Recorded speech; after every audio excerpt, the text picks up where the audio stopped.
Maingat na hinaplos ni Juliana ang dulo ng kanyang sign pen sa makinis na papel ng kanyang sketchbook. Sa ilalim ng mainit na ilaw ng kanyang desk lamp, unti-unting nabubuo ang isang mundo. Isang mundong puno ng kulay ng mga ngiti at ng mga alaala. Ginuguhit niya ang isang timeline, hindi isang ordinaryong timeline ng mga petsa at kaganapan, kundi isang timeline ng kanilang pag-iibigan ni Brian. Nagsimula ito sa isang simpleng stick figure ng 2 taong nagkakabanggaan sa isang coffee shop. May mga talsik ng kape na animoy mga bituin sa kanilang paligid. Sinundan ito ng larawan nila na magkasama sa ilalim ng isang payong. Ang ulan ay gawa sa maliliit na puso.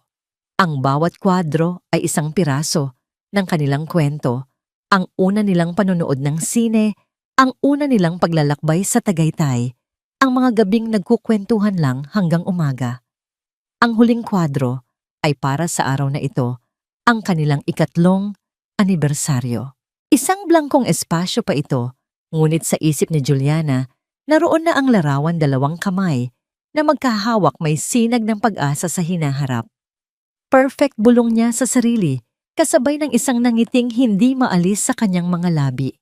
Ito ang pinakamagandang regalong maibibigay niya kay Brian. Hindi materyal, kundi isang bagay na mula sa puso, isang patunay na ang bawat sandali nila ay nakatatak sa kanyang isip at kaluluwa.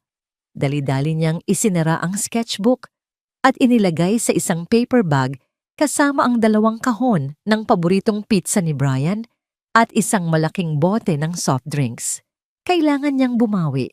Nitong mga nakaraang linggo, pareho silang naging abala sa kani-kanilang mga trabaho. Siya bilang isang freelance illustrator ay laging may deadline na hinahabol. Si Brian naman ay laging pagod mula sa kanyang trabaho sa isang real estate company. Ang anibersaryo nila ang perpektong pagkakataon para muling buuin ang kanilang koneksyon. Habang nasa biyahe papunta sa apartment ni Brian, hindi mapigilan ni Juliana ang pananabik. Ini-imagine na niya ang magiging reaksyon nito. Tiyak na matutuwa ito.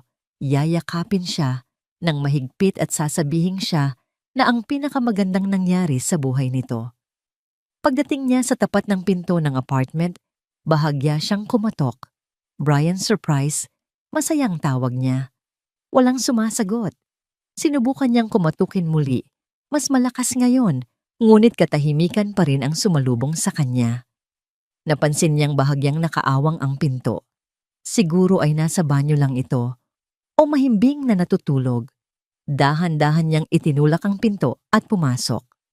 Brian, andito na ako, sabi niya, habang inilalapag ang mga dala sa maliit na mesa. Isang mahinang halikhik mula sa silid tulugan ang nagpatigil sa kanya. Boses yon ng isang babae. Kumunot ang noo ni Juliana. Baka naman kamag-anak lang ni Brian o isang katrabaho, ngunit may kung anong kaba ang biglang gumapang sa kanyang dibdib. Ang galing mo talaga, Brian. Natigilan si Juliana. Kilalang-kilala niya ang boses na yon. Iyon si Michelle, ang pamangkin ng may-ari ng kumpanyang pinagtatrabahuhan ni Brian. Isang dalagang laging nakabuntot dito sa mga office party. Parang may malaking batong bumagsak sa kanyang sikmura. Ang mga paa niya'y tila may sariling isip na naglakad patungo sa silid. Ang bawat hakbang ay mas mabigat kaysa sa nauna. Mula sa siwang ng hindi gaanong nakasarang pinto ng kwarto, nasilayan niya ang isang tanawing nagwasak sa kanyang mundo. Doon sa kama, kung saan minsan ay pinangarap niyang magkasama silang tatanda, nakita niya si Brian at si Michelle na gumagawa ng isang milagrong tanging magkasintahan lamang ang may karapatang gumawa. Nabitiwan niya ang paper bag na hawak. Ang sketchbook, ang timeline ng kanilang pag-ibig ay bumagsak sa sahig, ang mga pahina'y bumuklat at nagkalat. Ang 2 kahon ng pizza ay sumunod, ang sahog ay kumalat sa semento. Ang ingay ay nagpagulat sa 2 nasa loob.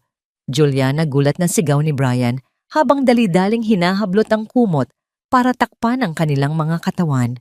Ngunit huli na ang lahat. Nakita na ni Juliana ang hindi dapat makita. Ang sakit ay parang lason na mabilis na kumalat sa buong Sistema niya pinalitan ng nag-aapoy na galit. Mga walang hiya, mga manloloko, sigaw niya at sa isang iglap ay sinugod niya si Michelle. Hinablot ang mahabang buhok nito at kinaladkad. Aray Brian, tulungan mo ako, daing ni Michelle. Isang malakas na tulak mula kay Brian ang nagpatalsik kay Juliana sa sahig. Tumama ang kanyang balakang sa matigas na semento at ang sakit na pisikal ay walang-wala kumpara sa sakit na nadarama ng kanyang puso. Sinong nagsabi sa iyong pwede mong saktan si Michelle? Anas ni Brian, ang mga matay matalim na nakatitig sa kanya. Hindi ito ang Brian na minahal niya. Ito ay isang estranghero. Doon na bumuhos ang lahat. Ang mga luhang kanina pa niya pinipigilan ay malayang umagos sa kanyang mga pisngi. Bakit mo to nagawa sa akin, Brian? Anong kasalanan ko? Humahagulgol niyang tanong. Isang malakas na tawa ang isinagot ni Brian, isang tawang puno ng pangaalipusta. Tinanong mo pa talaga, Juliana? Maging totoo tayo. Nakakasawa ka. Masyado kang malinis, masyadong boring. Anong klaseng girlfriend ka na hindi man lang kayang paligayahin ng nobyo niya? Ang bawat salita ay parang isang punyal na paulit-ulit na isinasaksak sa kanyang dibdib. Kung totoong mahal mo ako, irerespeto mo, ako, hirap niyang sabi sa gitna ng mga hikbi. Mabuti na lang, at hindi ko ibinigay sa iyo ang sarili ko. Umalis ka na rito, Juliana, sabat ni Michelle, na ngayon ay nakangisi na habang yakap-yakap si Brian. Ako lang ang makapagbibigay ng kailangan niya. Hindi isang tulad mo na parang madre. Pinunasan ni Juliana ang kanyang mga luha at dahan-dahang tumayo. Tiningnan niya sila ng may halong galit at awa. Kung nagawa niya akong lokohin, Michelle, magagawa niya rin yan sa'yo. Magsama kayo. Yumuko siya at pinulot ang nasirang sketchbook. Ang tinta ng huling kwadro, ang blangkong espasyo para sa kanilang anibersaryo, ay kumalat na dahil sa natapong soft drinks, tila isang malaking mantsa ng luha sa papel. Simbolo ng kanilang winasak na pangarap. Hindi na niya pinansin ang nagkalat na pizza. Dire-diretso siyang lumabas ng apartment, isinara ang pinto sa likuran niya at kasabay noon, isinara na rin niya ang kabanata ng buhay niya kasama si Brian. Habang naglalakad sa madilim na kalye, mahigpit niyang yakap ang sketchbook. Ang bawat sasakyang dumadaan ay nagiging isang malabong ilaw sa kanyang paningin dahil sa mga luhang patuloy na bumabagsak.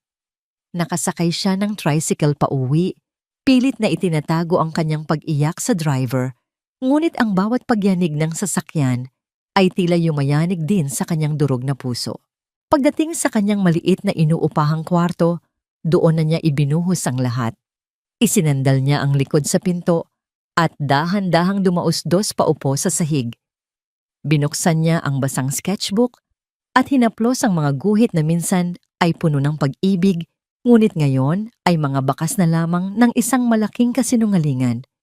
Ibinulong niya sa hangin ang mga salitang sinabi ni Brian. Nakakasawa ka. Masyadong boring. Ang mga salitang yon ang pinakamasakit. Hindi lang puso niya ang sinira nito. Winasak nito ang pagkatao niya. Sa gabing iyon, sa loob ng kanyang tahimik na santuwaryo, naramdaman ni Juliana na hindi lang siya nawalan ng isang minamahal. Nawala rin niya ang kanyang sarili. Ang malutong na tunog ng yelo na bumabangga sa kristal na baso, ang tanging ingay na bumasag sa katahimikan ng isang mamahaling restaurant sa Bonifacio Global City. Nakaupo si Nathaniel Flores sa tapat ng kanyang inang si Lucila. Ang mukha nito'y nagpapakita ng isang pamilyar na timpla ng pagmamahal at pag-aalala. Isang timpla na sa pandinig ni Nathaniel ay tunog ng presyur. Anak, tignan mo ang sarili mo, simula ni Lucila ang kanyang boses. Ay malumanay, ngunit may diin. 35 taong gulang ka na. Ang iyong kumpanya, ang Flores Design Studio, ay isa sa mga pinakarespetado sa buong bansa. Pero ang buhay mo, parang isa sa mga gusali mo, maganda sa labas, pero walang nakatira sa loob. Napabuntong hininga si Nathaniel at marahang inikot ang laman ng kanyang baso. Mom, napag-usapan na natin to. At pag-uusapan natin ulit hanggat hindi mo ako binibigyan ng apogiit ni Lucilla na may bahagyang ngiti sa labi ngunit seryoso ang kanyang mga mata. Ang ate mo si Natalie masaya na sa pamilya niya sa Canada. Ang negosyo ng pamilya ang mana mo. Kanino mapupunta ang lahat ng ito? Nathaniel, kailangan mo ng tagapagmana. Wala pa sa isip ko yan, Ma'am. Alam niyo naman kung bakit. Ang bawat pagbigkas niya ng salita ay may bigat isang paalala ng sugat na pilit niyang tinatakpan. Dahil pa rin ba kay Catrice malumanay na tanong ng ina? Ang pagbanggit sa pangalang yon ay parang isang multo na biglang lumitaw sa kanilang pagitan. Si Catrice. 5 taon ng kanyang buhay ang ibinigay niya rito sa paniniwalang ito na ang babaeng para sa kanya. Ngunit ang 5 taong iyon ay naglaho na parang bula nang malaman niyang ang lahat ay isang kalkuladong plano lamang. Ipinagpalit siya nito sa isang mas matanda at mas mayamang negosyanteng Amerikano at iniwan siyang may iisang leksyon ang pag-ibig ay isang transaksyon at siya ang nalugi. Pare-pareho lang sila, Mom, malamig niyang sabi. Gagamitin ka lang para sa pangalan mo, sa pera mo. Ayoko nang maulit yun.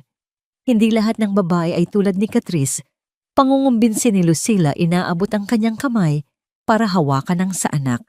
Nagkamali ka ng pinili noon. Pero hindi ibig sabihin yan ay susuko ka na sa pag-ibig. Anak, ang tunay na pundasyon ng isang buhay ay pamilya, hindi ang bakal at semento.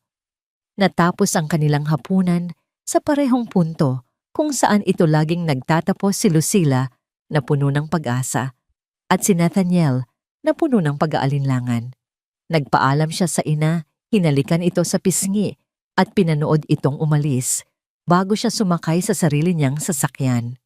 Ang kanyang penthouse unit ay nasa pinakamataas na palapag ng isang gusaling siya mismo ang nagdisenyo. Mula sa floor-to-ceiling glass windows, tanaw niya ang kumikinang na karagatan ng mga ilaw ng syudad. Ang bawat sulok ng unit ay sumisigaw ng tagumpay, mga minimalistang kasangkapan, mga mamahaling obra ng sining, isang espasyong malinis at perpektong nakaayos. Ngunit tama ang kanyang ina. Maganda ito, ngunit malamig. Tahimik. Walang buhay. Inihagis niya ang kanyang coat sa isang leather na sofa at nagtungo sa kanyang minibar. Kumuha siya ng isang bote ng whiskey at nagsalin sa baso. Dinala niya yon sa kanyang study kung saan nakalatag sa malaking mesa ang mga blueprint ng kanyang kasalukuyang proyekto, isang sustainable luxury resort sa Palawan. Dito siya magaling sa paglikha ng mga istruktura, sa paglalagay ng bawat linya, bawat sukat sa tamang lugar. Ang mundo niya ay may lohika, may plano, may kontrol. Sa arkitektura, alam niya kung saan magsisimula at kung saan magtatapos. Ngunit sa pag-ibig lahat ay magulo. Walang blueprint, walang kasiguraduhan. Tinawagan niya si Leo, ang kanyang matalik na kaibigan at business partner. O napatawag ang arkitekto ng sariling kalungkutan. Bungad ni Leo, sa kabilang linya ang boses ay may halong pang-aasar. Dinner with the Queen Mother. Huwag mo nang hulaan, sagot ni Nathaniel, umupo sa kanyang swivel chair at ipinatong ang mga paa sa mesa. The usual. Apo. Tagapagmana. Ang walang kamatayang legacy ng pamilyang Flores. Well, hindi naman siya nagkakamali, sabi ni Leo. Dude, you need to get laid. O kaya naman umibig. Mas maganda yung pangalawa. Madaling sabihin para sa'yo, ganti ni Nathaniel. Ikaw ang klase ng tao na kayang umibig sa bawat babaeng makangiti sa'yo. Hindi yan totoo. Pili lang tumawang, sabi ni Leo. Pero seryoso pare, hanggang kailan ka magiging ganyan? Hinahayaan mong ang anino ni Catrice ang magdisenyo ng buhay mo. Ikaw ang arkitekto. Diba, bakit hindi mo i-demolish ang nakaraan at magtayo ng bago? Ang mga salita ni Leo ay tumama gaya ng dati. Siya ang boses ng katwiran na laging kailangan ni Nathaniel. Hindi ganoon kadali mahinang sagot ni Nathaniel, ang tingin ay nawala sa mga ilaw sa labas. Alam ko, pero hindi rin naman imposible. Baka kailangan mo lang ng ibang perspektibo. Isang taong hindi tulad ng mga babaeng nakikilala mo sa mga business meeting at social events. Isang taong totoo. Natahimik si Nathaniel. Isang taong totoo. Sa mundo niyang puno ng mga pekeng ngiti at mga nakatagong interes, ang konsepto ng totoo ay parang isang pangarap na lamang. Pagkatapos ng tawag na natili siyang nakaupo sa dilim, tanging ang ilaw mula sa syudad ang nagsisilbing liwanag. Pinagmasdan niya ang mga blueprint sa kanyang harapan. Ang bawat gusali ay nagsisimula sa isang pundasyon. At sa kasalukuyan, ang pundasyon ng kanyang personal na buhay ay sira, gawa sa takot, kawalan ng tiwala at isang malalim na kalungkutan na hindi kayang punan ng anumang tagumpay sa propesyon. Ang sabi ng ina niya, kailangan niya ng tagapagmana. Ang sabi ni Leo, kailangan niya ng isang taong totoo. Ngunit ang tanong sa isip ni Nathaniel ay mas simple at mas komplikado. Paano ka magtatayo ng isang pamilya kung hindi mo na alam kung paano magtiwala? 2 linggo na ang lumipas mula nang gumuho ang mundo ni Juliana, ngunit ang mga anino ng gabing iyon ay patuloy na humahabol sa kanya. Ang pagtulog ay naging isang luho. Ang pagkain ay isang obligasyong madalas niyang nakakalimutan. Ibinuhos niya ang kanyang sarili sa trabaho, tinanggap ang lahat ng proyektong kaya niyang kunin, mga logo, layout ng magazine, kahit mga imbitasyon sa kasal, anumang makapagpapanatili sa kanyang isip na abala at sa kanyang mga kamay na gumagalaw. Ang pagod ay unti-unti nang naniningil. Ang dati masigla niyang mga mata ay mayroon na ngayong madilim na bilog sa ilalim. Ang kanyang mga pisngi ay bahagyang humpak. Isang hapon, habang hinahabol ang isang napakahigpit na deadline para sa isang kliyente, dinala niya ang kanyang laptop at sketchbook sa isang maliit na coffee shop malapit sa BGC, isang lugar na hindi niya madalas puntahan, ngunit kailangan niya ng bagong kapaligiran. Umupo siya sa isang sulok malapit sa isang malaking salaming bintana at muling lumubog sa mundo ng mga kulay at disenyo. Ang sikat ng araw ay matindi, ngunit hindi niya ito pinansin. Ang tanging nasa isip niya ay ang pixelang font at ang deadline na mamayang 5:00 ng hapon. Lumipas ang mga oras. Ang kapeng in-order niya ay malamig, na hindi man lang nabawasan. Ang croissant sa tabi nito ay hindi nagalaw. Samantala, sa kabilang kalye lang, katatapos lang ng isang mahabang meeting ni Nathaniel sa kanyang opisina. Masakit ang kanyang ulo at kailangan niya ng hangin. Nagpasya siyang maglakad-lakad at kumuha ng kape bago bumalik sa mga blueprint. Pumasok siya sa parehong coffee shop kung nasaan si Juliana. Habang nag-o-order, na padako ang kanyang tingin sa isang babaeng nakaupo sa sulok. Nakayuko ito sa kanyang laptop, ang buhok ay bahagyang nakatabing sa kanyang mukha. May kung anong pamilyar sa postura nito, ang tensyon sa kanyang mga balikat, ang matinding focus. Na tila bapasan niya ang buong mundo. Nakuha na niya ang kanyang kape at naghahanap sana ng mauupuan nang mapansin niyang biglang nanghina ang babae. Dahan-dahan itong sumandal sa kanyang upuan, ipinikit ang mga mata at ipinatong ang isang kamay sa kanyang noo. Nag-aalala, nilapitan ito ni Nathaniel. "Miss, ayos ka lang?" malumanay niyang tanong. Dahan-dahang iminulat ni Juliana ang kanyang mga mata. Ang lahat sa paligid niya ay umiikot. Ang mga boses sa coffee shop ay parang ugong na lang. Tumango siya, sinusubukang magpakatatag. Oo, medyo nahilo lang ako. Sinubukan niyang tumayo marahil para kumuha ng tubig, ngunit sa kanyang pagtayo, isang matinding pagkahilo ang biglang umatake. Nawalan ng lakas ang kanyang mga tuhod. Bago pa man bumagsak ang kanyang katawan sa sahig, isang pares ng malalakas na braso ang mabilis na sumalo sa kanya. Miss, ang huling narinig ni Juliana ay isang nag-aalalang boses ng isang lalaki bago tuluyang nagdilim ang kanyang paningin. Nagkagulo ang mga tao sa coffee shop. Mabilis na kumilos si Nathaniel. Binuhat niya si Juliana na magaan na parang isang sisiw at maingat na inihiga sa isang mahabang sofa sa gilid. Isang staff ang tumawag ng tulong. Habang naghihintay, napansin ni Nathaniel ang mga gamit ng dalaga na naiwan sa mesa. Kinuha niya ang mga ito para itabi. Ang laptop nito ay nasa sleep mode. Sa tabi nito ay ang isang itim na sketchbook.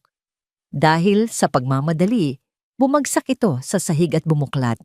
Yumuko si Nathaniel para pulutin ito at doon hindi niya sinasadyang makita ang mga pahina.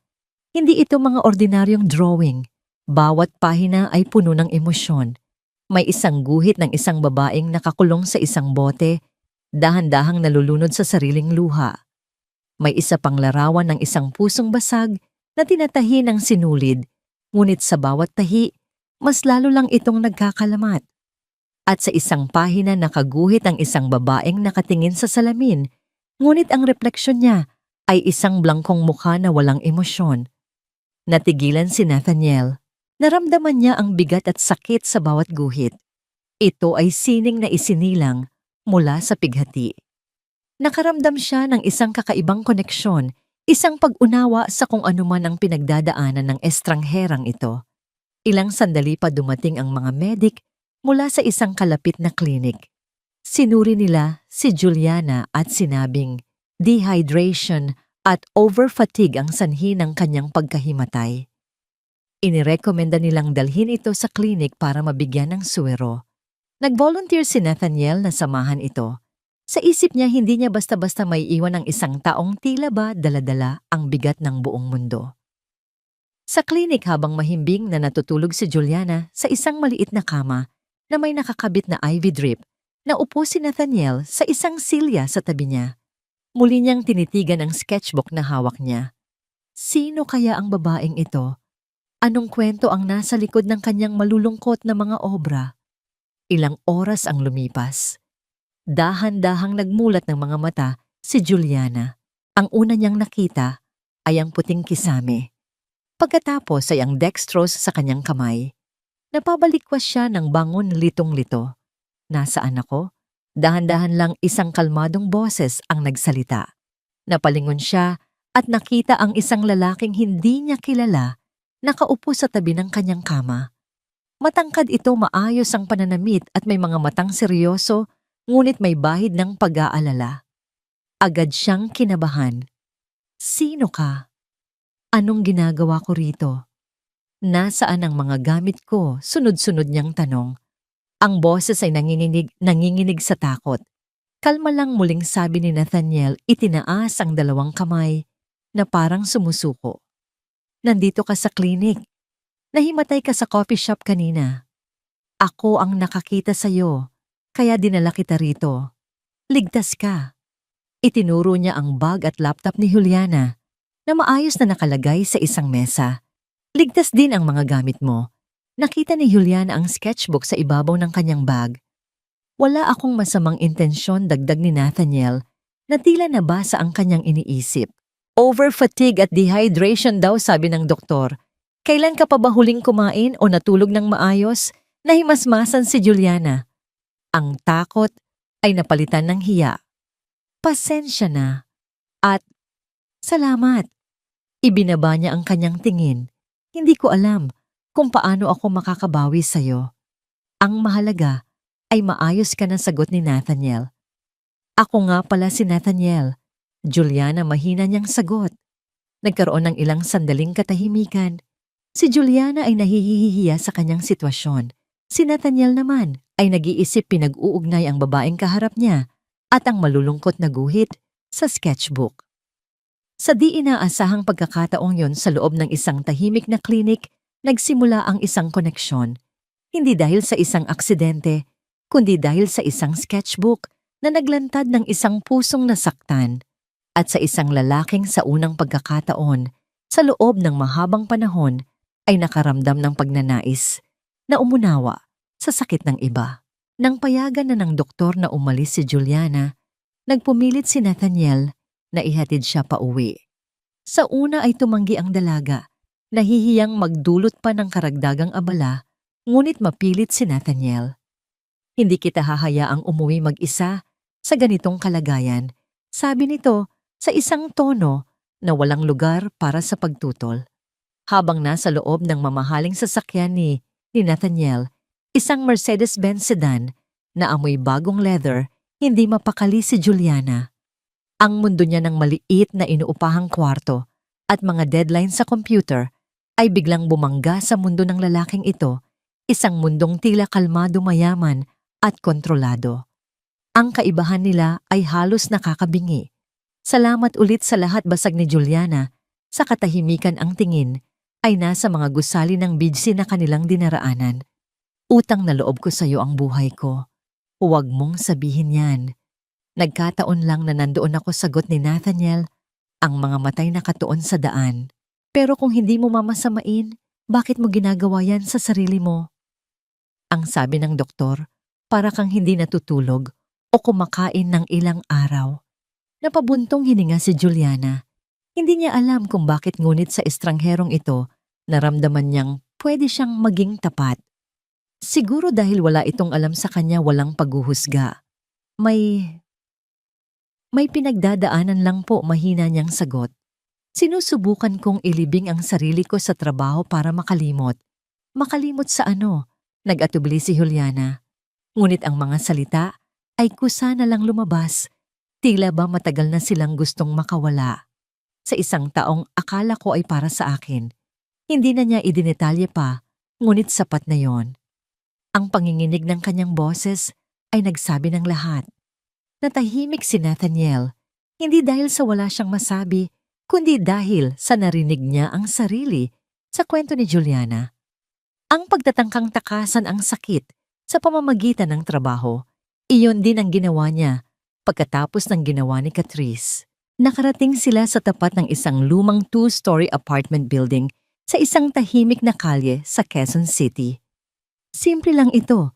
May mga halaman sa paso na nakahanay sa labas, isang mundong malayong malayo sa BGC. Dito na lang, sabi ni Juliana. Huminto si Nathaniel.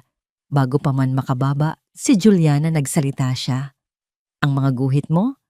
Sa sketchbook mo, simula niya na ikinagulat ng dalaga. Nakita ko nang di sinasadya. Magaling ka. Ramdam ko ang bawat linya.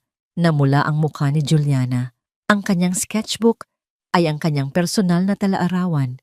Ang makita yon ng iba ay parang paglalantad sa kanyang kaluluwa.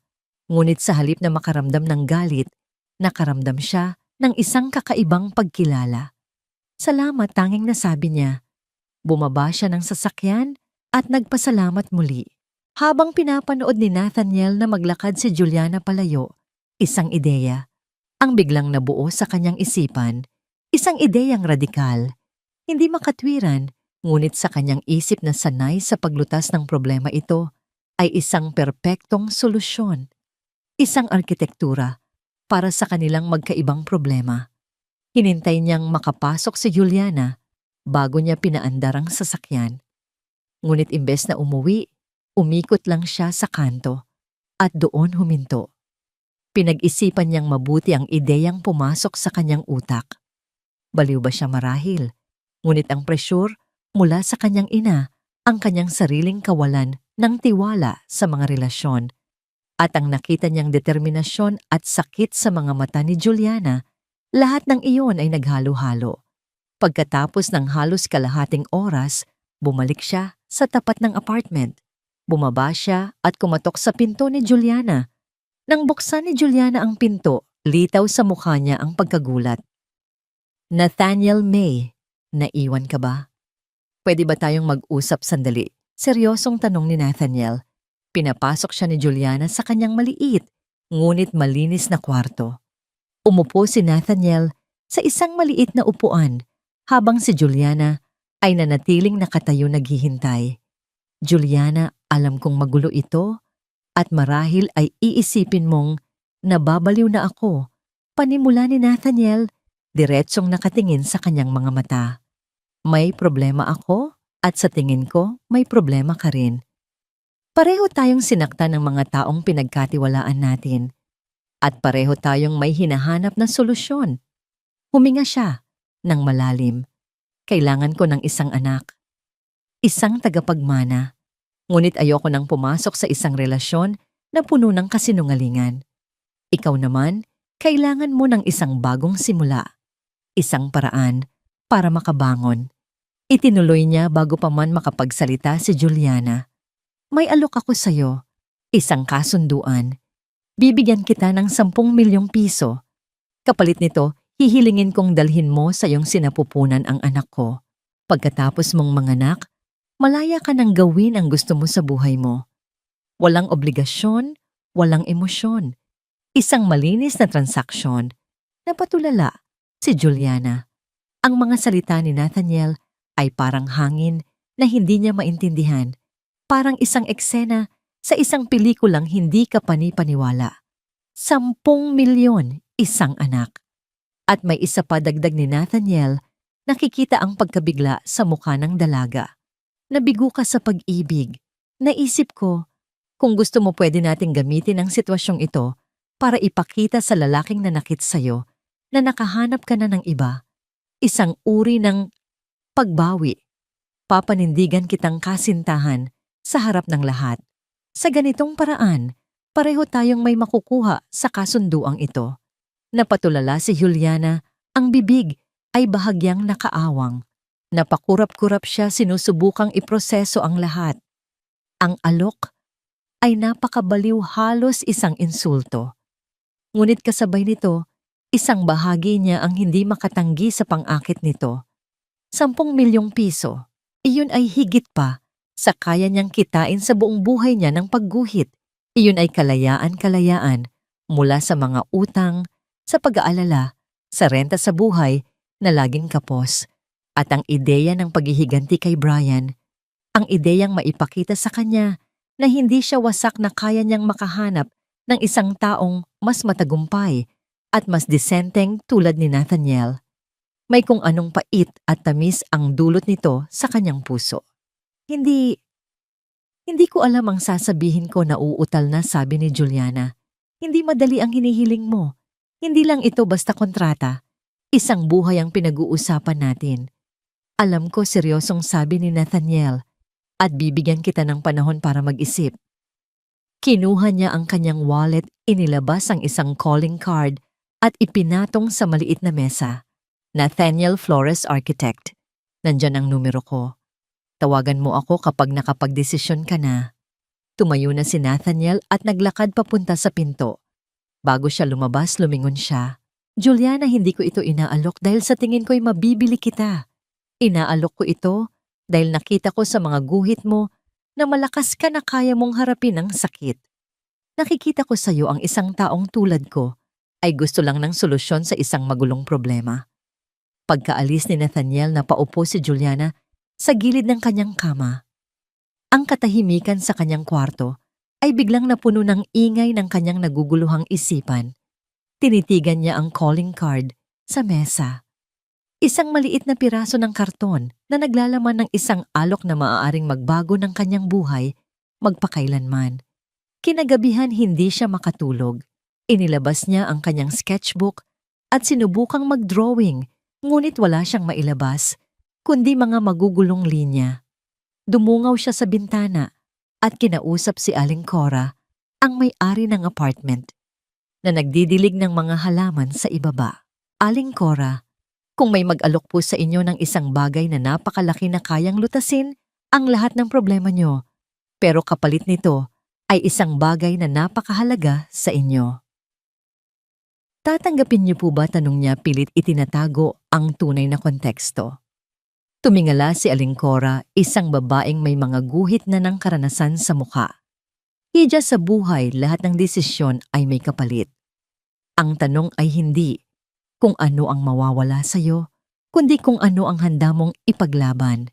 Kung ang kapalit ba ay sulit sa kapayapaang ibibigay nito sa'yo sa huli. Ang mga salita ni Aling Cora ay tumagos sa kanya. Kapayapaan.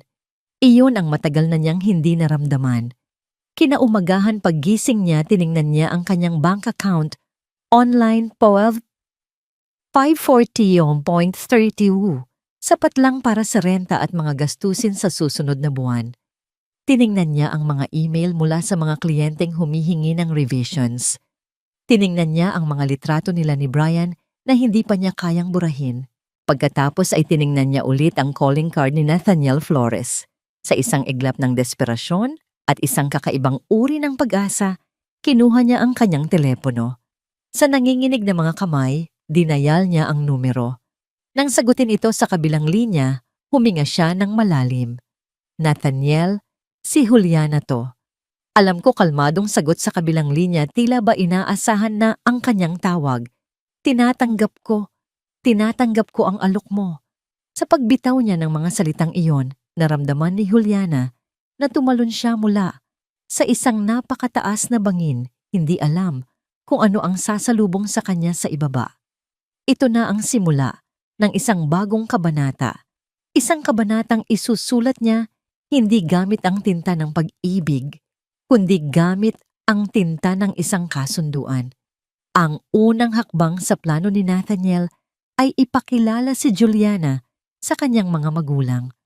Para kay Juliana ang ideyang ito ay mas nakakakaba pa kaysa sa mismong kasunduan nila. Paano siya haharap sa mga magulang ng isang taong halos hindi pa niya kilala at magpapanggap na kasintahan nito?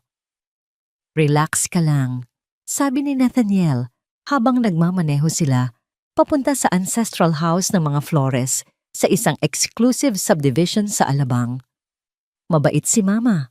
Ang kailangan mo lang gawin ay ngumiti, maging magalang, at hayaan mo na ako ang bahala sa lahat. Suot ni Juliana ang isang simpleng floral dress na hiniram niya kay Aling Cora. Sinubukan niyang mag-ayos, ngunit pakiramdam niya'y isa siyang pipitsuging ibon na napadpad sa isang pugad ng mga agila. Ang bahay ng mga Flores ay hindi lang basta bahay. Isa itong mansyon na may malawak na hardin at mga naglalakihang gate, isang testamento ng yaman at kapangyarihan. Pagpasok nila, isang babaeng nasa mga huling bahagi ng kanyang 50s ang sumalubong sa kanila, si Lucila Flores. Mayroon itong tindig ng isang reyna, ngunit ang kanyang mga mata ay puno ng init nang makita si Juliana. Ikaw na siguro si Juliana, sabi ni Lucila. Ang nangiti ay abot tenga. Hindi niya ito niyakap o kinamayan, ngunit hinawakan nito ang magkabilang balikat ni Juliana at tinitigan siya mula ulo hanggang paa. Mas maganda ka pa sa mga kwento ni Nathaniel. Natigilan si Juliana. Anong kwento? Wala naman sigurong naikwento si Nathaniel tungkol sa kanya. Ito ay bahagi ng palabas. Ngumiti siya ng alanganin. Magandang gabi po, tita. Salamat po sa pag-imbita sa akin. Napakabait at napakagalang naman ng batang ito. Tuwang-tuwang sabi ni Lucila bago bumaling sa kanyang anak. Nathaniel, sa wakas ay nagdala ka ng isang matinong babae. Hindi tulad ng, alam mo na, ang pag-atake kay Catrice, kahit hindi pinangalanan ay halata. Nakahinga ng maluwag si Juliana. Tila ang unang pagsubok ay nalampasan niya. Ang ama naman ni Nathaniel, si Don Ricardo, ay mas tahimik ngunit mabait. Isang tango at isang mainit na ngiti lang ang ibinigay nito sa kanya, sapat na para maramdaman niyang welcome siya. Ang hapunan ay puno ng mga tanong mula kay Lucila tungkol sa trabaho ni Juliana bilang illustrator sa kanyang pamilya na sinabi niyang nasa probinsya at kung paano sila nagkakilala ni Nathaniel. Si Nathaniel ang sumasagot sa karamihan, bumubuo ng isang kwentong kapani-paniwala. Nagkakilala sila sa isang art exhibit, nagkahiligan sa sining at dahan-dahang nahulog sa isa't isa. Ang bawat salita ni Nathaniel ay kalmado at natural na para bang matagal na nilang pinaghandaan ang script na ito. Humanga si Juliana sa galing nitong umarte. Pag-uwi sa loob ng sasakyan, hindi napigilan ni Juliana na magsalita. Ang galing mong magsinungaling. Hindi yun pagsisinungaling pagtatama ni Nathaniel. Pagbuo yun ng isang naratibo. Trabaho ng isang arkitekto na gawing matibay at kapanipaniwala ang isang istruktura. Kahit gawa lang ito sa hangin, ngumiti si Nathaniel ng bahagya. Kahit gawa lang sa hangin, Sa mga sumunod na araw, sinimulan nila ang ikalawang yugto ng kanilang pagtatanghal, ang mga getting to know you dates. Ayon kay Nathaniel, kailangan nilang magkaroon ng mga totoong alaala para kung may magtanong mayroon silang masasagot. Nagpunta sila sa mga museo kung saan tahimik na pinagmamasdan ni Juliana ang mga obra, habang si Nathaniel naman ay ipinapaliwanag ang kasaysayan sa likod ng arkitektura ng gusali. Nanonood sila ng mga indie films na pareho nilang hindi gaanong gusto, ngunit nagbibigay sa kanila ng dahilan para magkaroon ng mahabang diskusyon pagkatapos.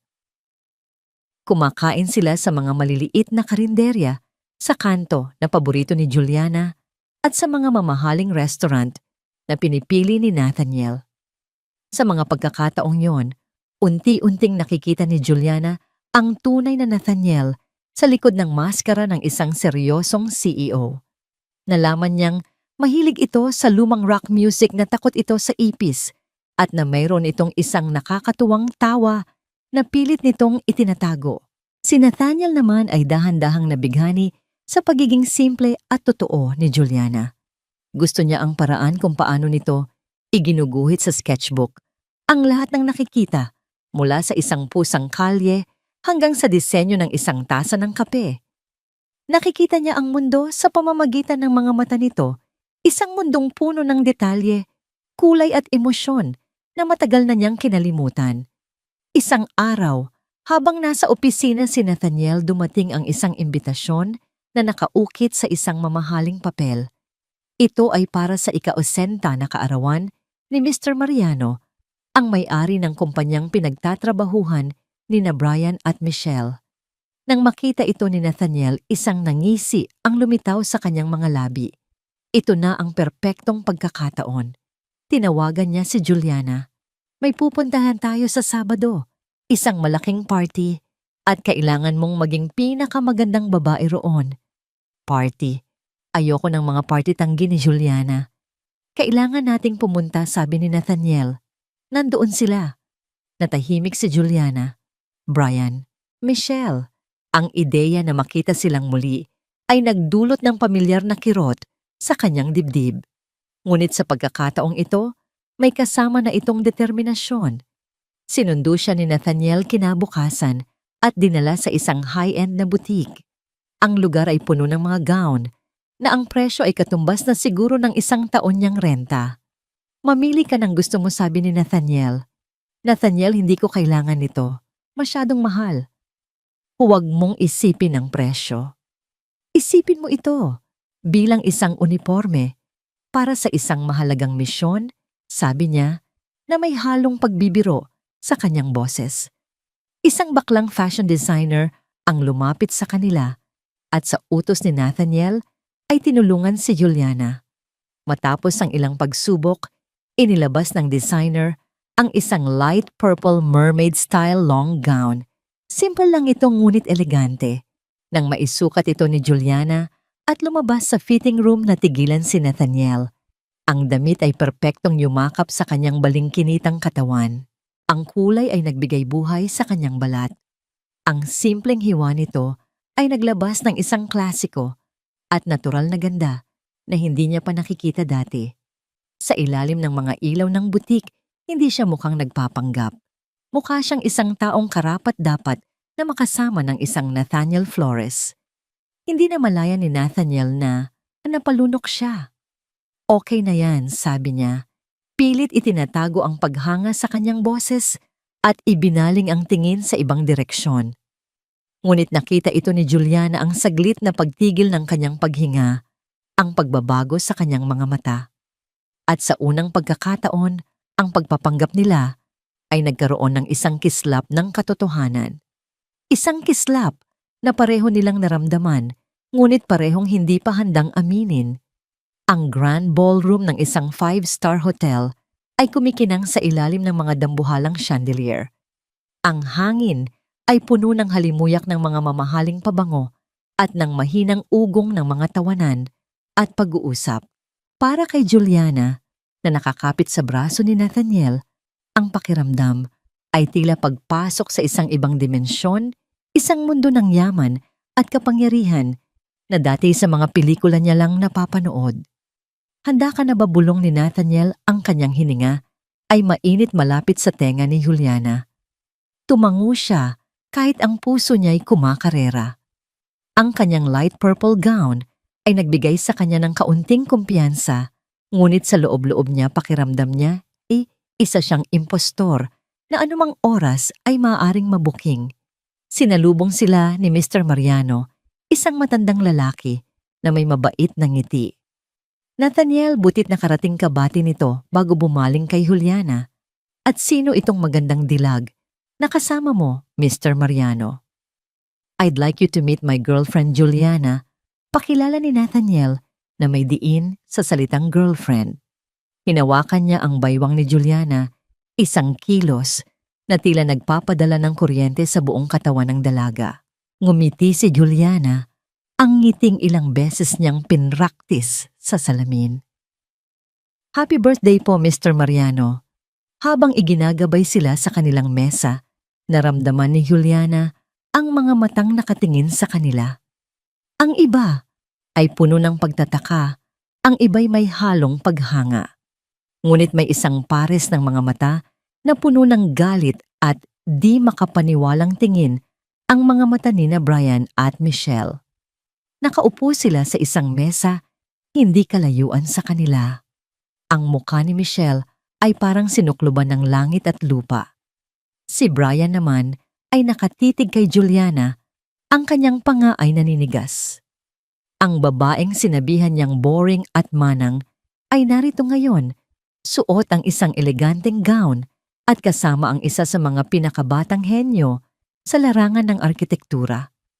Nang magtama ang kanilang mga mata, si Juliana ang unang nag-iwas ng tingin. Ngunit naramdaman niya ang pagpisil ng kamay ni Nathaniel sa kanyang kamay sa ilalim ng mesa, isang tahimik na paalala. Nandito ako. Hindi nagtagal lumapit ang dalawa sa kanilang mesa. Dala ang kanilang mga baso ng champagne. Look who's here! Sarkastikong sabi ni Michelle. Ang boses ay matinis, Juliana. Di ko akalain na mahilig ka pala sa mga ganitong event. Michelle, kalmadong bati ni Nathaniel, tumatayo bilang paggalang, ngunit ang kanyang tindig ay nagpapahiwatig ng awtoridad. At ikaw siguro, si Brian. Anong ginagawa mo kasama niya, Juliana? Diretsong tanong ni Brian, hindi pinapansin si Nathaniel. Nagpalit ka na pala. At ang bilis mo namang nakahanap ng mas malaking isda. Bago pa man makasagot si Juliana, nagsalita si Nathaniel. Ang kanyang boses ay malamig at kontrolado. Sa tingin ko, ang dapat na tanong ay, anong karapatan mong tanungin yan sa kanya? Tapos na kayo, di ba? At kung ako ang tatanungin, napakaswerte ko dahil ang isdang binitawan mo ay isang perlas na napunta sa akin. Natigilan sina Brian at Michelle. Ang mga salita ni Nathaniel ay matalas at direkta. Maging si Juliana ay nagulat. Ang pagtatanggol na yon ay hindi tunog scripted. Ito'y totoo. Huwag kang magmayabang. Flores, sabat ni Michelle, ang mukhay namumula sa inis. Sigurado akong pera mo lang ang habol ng babaeng yan. Tingnan mo ang suot niya. Sigurado akong di niya yan kayang bilhin. Dito na hindi napigilan ni Juliana ang sarili. Michelle, ang problema mo ay hindi ang suot ko, kundi ang katotohanang masaya na ako. Isang bagay na kailanman ay hindi mo mararanasan habang patuloy kang nangaagaw ng hindi sayo. Ang tensyon ay halos mahahawakan na. Ang ilang bisita sa mga kalapit na mesa ay nagsisimula ng lumingon. How dare you, sigaw ni Michelle. At sa isang mabilis na kilos, sinadya niyang itapon ang laman ng kanyang baso, isang pulang alak, diretso sa dibdib ng gown ni Juliana. Napasigaw si Juliana sa gulat at sa lamig ng alak. Isang malaking madilim na mantsa ang kumalat sa kanyang magandang damit na parang dugo sa isang malinis na tela. Michelle, sigaw ni Brian, sinusubukang awatin ito. Ngunit si Nathaniel ang pinakamabilis. Sa isang iglap na sa pagitan na siya ni Juliana at Michelle. Ang kanyang mga mata, na kanina'y kalmado ngayon, ay nag-aapoy sa galit. That's enough. Mariin niyang sabi, ang boses ay mababa. ngunit puno ng pagbabanta. Kinuha niya ang isang table napkin at marahang ipinuna sa damit ni Juliana. Ang kanyang mga kilos ay puno ng pag-aalaga. Pagkatapos ay hinarap niya si Michelle. Sa harap ng lahat ng taong ito, ipinakita mo kung gaano kababaw ang iyong pagkatao. Hindi mo lang dinumihan ang isang damit. Ipinakita mo sa lahat ang dumi ng sarili mong ugali. Bumaling siya kay Mr. Mariano, na papalapit na dahil sa komosyon. Mr. Mariano, paumanhin po sa eksena. Ngunit hindi ko hahayaang bastusin ang kasintahan ko sa ganitong paraan. Aalis na po kami. Hinawakan ni Nathaniel ang kamay ni Juliana at nang walang lingon-likod ay inilabas siya sa ballroom. Iniiwan ang mga nagbubulungang bisita at sina Brian at Michelle na nakatayo roon, talunan at napahiya. Sa loob ng elevator katahimikan ang namayani. Si Juliana ay nakatingin sa malaking mantsa sa kanyang damit. Pinipigilan ang mga luhang nagbabadyang tumulo. Salamat, mahina niyang sabi. Salamat sa pagtatanggol sa akin. Hindi sumagot si Nathaniel. Nang makarating sila sa sasakyan, binuksan niya ang pinto para kay Juliana. Nang makapasok na silang dalawa, hinarap niya ito. Ang galit sa kanyang mukha kanina ay napalitan ng isang emosyong hindi pa nakikita ni Juliana. Dati isang malalim na pag-aalala. Ayos ka lang. Tumango si Juliana, ngunit isang taksil na luha ang pumatak sa kanyang pisngi. Mabilis niya itong pinunasan. Juliana, sabi ni Nathaniel, ang boses ay malumanay. Inabot niya ang kanyang kamay at marahang hinaplos ang pisngi ng dalaga. Huwag kang umiyak. Hindi sila karapat-dapat sa mga luha mo. Ang paghaplos na yon, ang simpleng kilos ng pag-aalaga, ang nagpabagsak sa lahat ng pader na itinayo ni Juliana. Napahagulgol siya, hindi lang dahil sa kahihiyan, kundi dahil sa labis na pasasalamat. Akala ko magiging matapang ako, hikbi niya. Matapang kabulong ni Nathaniel. Ikaw ang pinakamatapang na taong kilala ko. Dahan-dahan niyang inilapit ang kanyang mukha sa mukha ni Juliana. Ang kanilang mga mata ay nagtagpo. Sa sandaling iyon nawala ang lahat ng kontrata, ang pagpapanggap ang 10 milyon ng pumilyon. Ang natira na lang ay 2 taong nasaktan, 2 taong naghahanap ng kanlungan at natagpuan ito sa isa't isa. Gusto kita, Juliana, halos pabulong niyang sabi. Ang kanyang mga salita ay puno ng isang damdaming hindi niya na kayang itago. Gusto talaga kita. At bago pa man makasagot si Juliana, ang distansya sa pagitan nila ay naglaho. Ang kanyang mga labi ay marahang dumampi sa mga labi ni Juliana. Isang halik na nagsimula sa pag-aalala, lumalim sa pagnanasa, at nagtapos sa isang pag-aaming pareho nilang hindi inaasahan. Ang gabi ay nagsimula bilang isang pagtatanghal, ngunit nagtapos ito sa isang pagbubunyag, ang pagbubunyag ng isang damdaming mas totoo kaysa sa anumang kasunduang kanilang pinirmahan. Ang halik sa loob ng sasakyan ay parang apoy na biglang nagliyab. Walang salitang namagitan sa kanila nang imaneho ni Nathaniel ang sasakyan palayo sa hotel. Ang tanging naririnig ay ang mahinang tunog ng radyo at ang malakas na kabog ng kanilang mga dibdib. Hindi sila umuwi sa apartment ni Juliana. Dumiretso sila sa penthouse ni Nathaniel. Ang bawat hakbang mula sa elevator papasok sa kanyang unit ay puno ng tensyon at pananabik. Pagkasara ng pinto ang katahimikan ay muling binalot ng isa pang halik mas mapusok, mas mapaghanap. Dito sa ilalim ng malamlam na ilaw ng syudad na tumatago sa salaming bintana, ang lahat ng pagpapanggap ay naglaho. Sila ay si Nathaniel at Juliana na lang 2 kaluluwang naghahanap ng paghilom. Dinala siya ni Nathaniel sa kanyang silid. Walang pilitan, walang pag-aalinlangan. Ang bawat pagtanggal ng damit, bawat haplos, ay isang wika na mas malinaw pa sa mga salita. Para kay Juliana, na laging iniingatan ng sarili ito, ay isang pagsuko, hindi dahil sa kahinaan, kundi dahil sa isang tiwalang biglang nabuo. At para kay Nathaniel, na laging itinatago ang sarili Sa likod ng mga pader ng pag-aalinlangan, ito ay isang pagbubukas, isang pagtanggap na marahil mayroon pa ring puwang para sa katotohanan sa kanyang buhay. Ang gabing iyon ay naging isang sagradong espasyo kung saan ang kasunduan nila ay nalusaw at napalitan ng isang koneksyong mas malalim at mas totoo.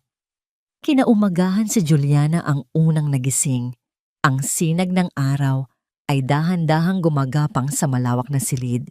Napatingin siya sa lalaking mahimbing na natutulog sa kanyang tabi. Ang mukha ni Nathaniel ay payapa na wala ang laging nakakunot na noo at ang seryosong panga. Sa pagtulog, mukha siyang mas bata, mas payak. Hindi niya napigilan ang sarili na haplusin ang pisngi nito. Sa paghaplos na yon, biglang bumalik sa kanya ang realidad. Anong nangyari? Anong ibig sabihin nito para sa kanilang kasunduan? Napaupo siya, biglang nakaramdam ng pagkalito at kaunting takot. Nagising si Nathaniel sa kanyang paggalaw. "Good morning," sabi nito. Ang boses ay bahagyang paos.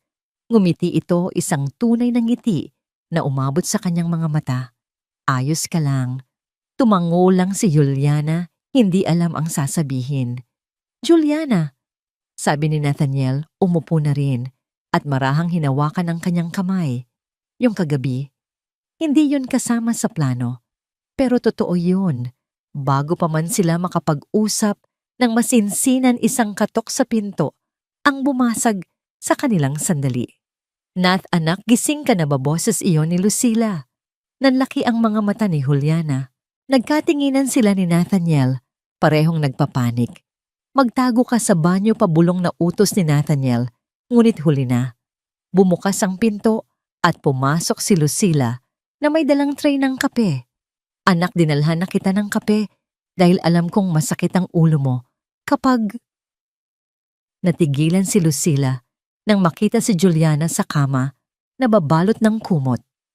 Ang gulat sa mukha ni Lucila ay mabilis na napalitan ng isang dambuhalang na muang ngiti. Oh my goodness, halos mabitawan niya ang tray sa tuwa.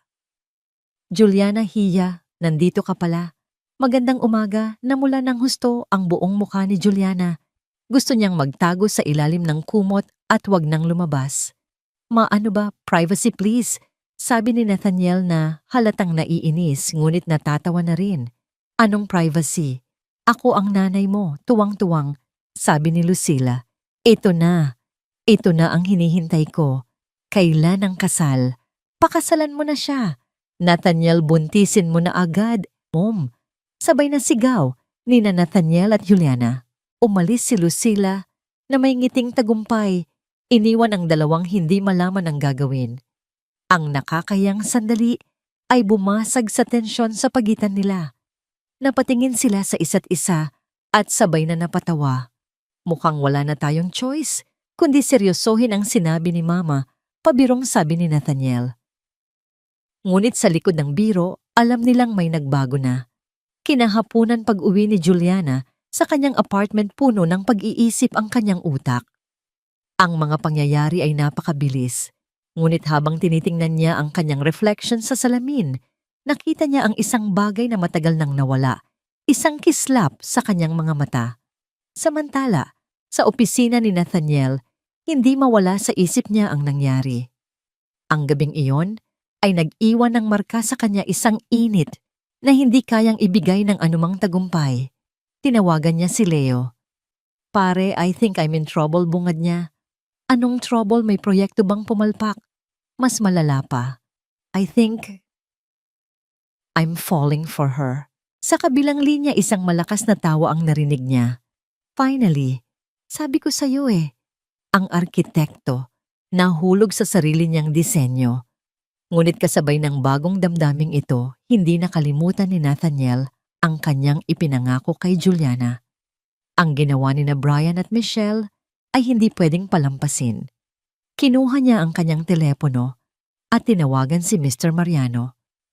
Pagkatapos ng isang maikli, ngunit seryosong pag-uusap, kung saan ginamit niya ang kanyang impluwensya at ang malaking partnership ng kanilang mga kumpanya, napilitan si Mr. Mariano Natanggalin sa trabaho ang kanyang pamangkin at ang kanang kamay nito. Para kay Nathaniel, iyon ay hustisya. Hindi niya alam na ang paghihiganting iyon ay magbubukas ng panibagong panganib. Habang nagdidisenyo ng isang bagong gusali, isa pang multo mula sa nakaraan ang biglang lumitaw. Pumasok sa kanyang opisina ang kanyang sekretarya na may alanganing itsura. "Sir, may bisita po kayo." Ayaw pong magpaawat. Kasunod nito ay pumasok ang isang babaeng matangkad, nakasuot ng mamahaling damit at may daladalang aura ng kumpiyansa at panganib. "Hello, Nathan."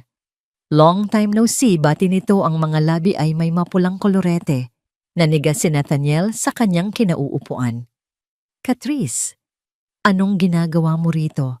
Ang babaeng minsan ay winasak ang kanyang tiwala ay nagbalik. At sa tingin pa lang nito, alam ni Nathaniel na ang pagbabalik nito ay magdudulot ng gulo. Ang pagpasok ni Catrice sa opisina ni Nathaniel ay parang pagpasok ng isang malamig na hangin sa isang mainit na silid. Agad nagbago ang atmosfera. "Na-miss kita," sabi ni Catrice, lumalakad palibot sa opisina na para bang pag-aari niya ito, hinahaplos ang mga blueprints at mga architectural models. "Narinig ko ang tungkol sa'yo at sa bago mong laruan." Ang salitang laruan ay binitawan niya ng may halong pang-aalipusta. "Isang hamak na illustrator, di ba Nathan, hindi ka pa rin nagbabago? Mahilig ka pa rin sa mga charity cases." Nagsalubong ang kilay ni Nathaniel. Ang kaunting alaala ng pagtingin na dati niyang naramdaman para kay Catrice ay ganap ng naglaho, napalitan ng inis. "Wala kang karapatang magsalita tungkol kay Juliana. At lalong wala kang karapatang pumunta rito." "Tapos na tayo, Catrice." Tumawa si Catrice, isang tawang hindi umabot sa kanyang mga mata. "Tapos na, Nathan, ang sa atin ay hindi natatapos. Nagkamali ako, inaamin ko. Pero napagtanto ko na ikaw talaga ang mahal ko. Bumalik ako para sa'yo." "Huli ka na, mariing," sabi ni Nathaniel, tumayo at hinarap ito. "May mahal na akong iba. Kaya kung pwede lang umalis ka na." Ang pagtataboy na yon ay tila isang sampal kay Catrice. Ang peking ngiti sa kanyang labi ay nawala na palitan ng determinasyon. "Hindi ako susuko, Nathan.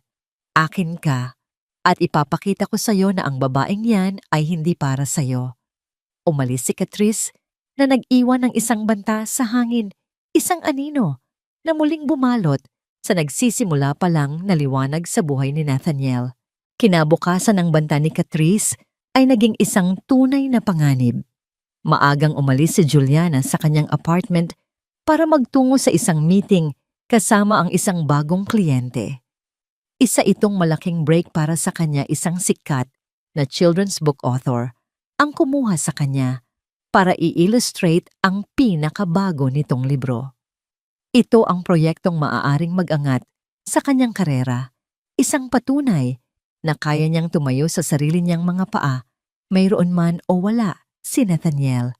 Paglabas niya ng building kung saan ginanap ang meeting, masaya at puno ng inspirasyon, isang mamahaling puting kotse ang huminto sa kanyang harapan. Bumukas ang bintana at lumabas ang mukha ni Catrice. "Juliana, di ba sabi ni Catrice, tinatanggal ang kanyang designer sunglasses. I'm Catrice, ang tunay na pag-ibig ni Nathan. Baka gusto mong mag-usap tayo." Kinabahan si Juliana, ngunit hindi siya nagpahalata. "Pasensya na, pero marami pa akong gagawin." Sandali lang, tugiit ni Catrice, bumaba ng kotse. Hinarangan niya ang daan ni Juliana. "Makinig ka, babae. Layuan mo si Nathan. Hindi kayo bagay. Isa ka lang hamak na manggagamit na nagpapanggap na mahinhin. Pera lang niya ang habol mo, di ba? Magkano ba ang kailangan mo? Sabihin mo sa akin, ibibigay ko basta't umalis ka na sa buhay niya." Ang mga salita ni Catrice ay matatalas at puno ng lason, ngunit hindi natinag si Juliana. Ang Juliana noon ay marahil iiyak na lang sa isang tabi. Ngunit ang Juliana ngayon na nakatikim ng respeto at pag-aalaga mula kay Nathaniel ay may lakas ng lumaban. "Miss Catrice," kalmado niyang sagot, "kung gaano ka insecure sa sarili mo, Ganoon naman kataas ang tingin mo sa pera. Akala mo yata, lahat ng bagay na bibili. Kung talagang mahal ka ni Nathaniel, bakit kailangan mo akong kausapin? Bakit hindi siya ang kumbinsihin mo? Natigilan si Catrice. Akmang sasampalin na sana niya si Juliana nang isang boses ang pumigil sa kanya. Subukan mong idampi ang kamay mo sa kanya, Catrice, at sisiguraduhin kong pagsisisihan mo. Si Nathaniel, nakatayo sa di kalayuan ng muka ay madilim sa galit. Mabilis itong naglakad palapit at tumayo sa pagitan ng dalawang babae, nagsisilbing pader para protektahan si Juliana. Nathan, gulat na, sabi ni Catrice, "Umalis ka na, Catrice." Bago pa may mangyari sa iyong hindi maganda mariing sabi ni Nathaniel, ang bawat salita ay may bigat. Hinawakan niya ang kamay ni Juliana at marahang hinila palayo, iniwan si Catrice na nanginginig sa galit. Habang naglalakad sila palayo, naramdaman ni Juliana ang panginginig ng kamay ni Nathaniel. Galit ito, hindi para kay Catrice, kundi para sa panganib na idinulot nito sa kanya. "Salamat muling," sabi ni Juliana. Tila nagiging paborito na niya ang salitang ito kapag kasama si Nathaniel. "Pasensya ka na. Dapat ay inasahan ko na ito," sabi ni Nathaniel. Ang tingin ay puno ng pagsisisi. "Hindi kita dapat idinadamay sa gulo ng nakaraan ko. Hindi mo kasalanan," sagot ni Juliana. "Pero natatakot ako." "Huwag kang matakot. Hindi ko hahayaang saktan ka niya. O ng kahit sino, pangako ni Nathaniel. Ngunit ang panganib ay hindi lang nagmula kay Catrice." Kinagabihan pag-uwi ni Juliana, dalawang anino ang naghihintay sa kanya sa madilim na pasilyo ng kanyang apartment. "Juliana." Napalingon siya at halos mapatalon sa gulat. Sina Brian at Michelle. Ang kanilang mga mukha ay hindi na tulad ng dati. Ang pagiging arogante ay napalitan ng desperasyon at galit. "Anong ginagawa niyo rito?" nanginginig na tanong ni Juliana. "Anong ginagawa namin?" sarkastikong ulit ni Michelle. "Nawalan kami ng trabaho, Juliana. Dahil sa'yo." "Dahil sa mayabang mong boyfriend? Wala akong kinalaman dyan," tanggi ni Juliana. Dahan-dahang umaatras. Sinungaling sigaw ni Brian, humakbang palapit. "Sinira niyo ang buhay namin, kaya sisirain din namin ang sayo." Akmang susunggaban na ni Brian si Juliana nang isang malakas na sigaw ang pumuno sa pasilyo. "Anong ginagawa niyo sa alaga ko?" Si Aling Cora. May hawak na walis tambo na parang sandata. Kasunod niya ang dalawa pang border na mga lalaki. Natigilan sina Brian at Michelle. Sa pagdating ng saklolo, mabilis silang tumakbo palayo, ngunit nag-iwan sila ng isang parting shot. "Hindi pa kami tapos sa'yo, Juliana. Tandaan mo yan." Nanginginig na napaupo si Juliana sa sahig. Tinulungan siya ni Aling Cora at ng iba pa. Nang mahimasmasan ang una niyang ginawa, ay tawagan si Nathaniel. Nang marinig ni Nathaniel ang nangyari, halos liparin niya ang daan papunta sa Quezon City. Pagdating niya, nakita niya si Juliana na nakabalot sa isang kumot umiiyak habang kinakausap ng mga pulis na tinawag ni Aling Cora. Pagkaalis ng mga pulis, niyakap niya si Juliana ng mahigpit. Tapos nabulong niya. Hindi na ito mauulit. Tumingin siya sa paligid ng maliit na apartment. Ang lugar na ito na dati santuwaryo ni Juliana ay hindi naligtas. "Mag-empake ka," sabi niya, sa isang desididong boses. "Ano?" "Mag-empake ka," ulit niya. "Hindi ka na pwedeng manatili dito. Sasama ka sa akin. Titira ka sa penthouse ko. Doon walang sino mang makakapanakit sa'yo. Hindi ito isang alok. Ito ay isang utos. Isang utos na nagmula, hindi sa isang kliyente, kundi sa isang taong handang gawin ang lahat para protektahan ang babaeng unti-unti na niyang minamahal." Sa gabing iyon, sa gitna ng takot at kalituhan, dinala ni Nathaniel si Juliana sa kanyang mundo, hindi na bilang bahagi ng isang kasunduan, kundi bilang bahagi na ng kanyang buhay. Ang paglipat ni Juliana sa penthouse ni Nathaniel ay parang pagpasok sa isang bagong yugto ng kanilang kwento. Ang dating malawak at malamig na espasyo ay unti-unting nagkaroon ng buhay. Ang kanyang mga gamit, isang maliit na easel sa may bintana, kung saan maganda ang sikat ng araw mga garapon ng pintura at brush sa isang sulok ng study ni Nathaniel at ang kanyang mga damit na may kulay sa tabi ng mga monokromatikong suit nito ay nagbigay ng init at pagkatao sa lugar. Ang unang mga araw ay puno ng kaunting ilangan. Magkasama sila sa iisang bubong, ngunit may mga hindi nakikitang pader pa rin sa pagitan nila. Natutulog sila sa magkaibang kwarto. Ngunit ang araw-araw na pagsasama ay dahan-dahang giniba ang mga pader na ito. Nagsimula sa maliliit na bagay. Sa umaga si Nathaniel, na laging kapilang ang almusal, ay natutong maghintay kay Juliana para sabay silang kumain ng sinangag at itlog na niluluto nito. Si Juliana naman, na sanay mag-isa, ay natutuwang may nag-aabot sa kanya ng kape sa umaga na inihanda na ni Nathaniel. Sa gabi, pagkatapos ng kani-kanilang trabaho, magkikita sila sa sala. Madalas tahimik lang silang magkasama. Si Nathaniel ay nagbabasa ng libro tungkol sa arkitektura habang si Juliana ay abala sa kanyang sketchbook. Ngunit ang katahimikan ay hindi na nakakabingi. Ito'y komportable isang pag-unawa na hindi na kailangan ng mga salita. Isang gabi habang abala si Juliana sa pag-illustrate para sa children's book, napansin niyang kanina pa siya pinapanood ni Nathaniel. Bakit, tanong niya, bahagyang nahihiya?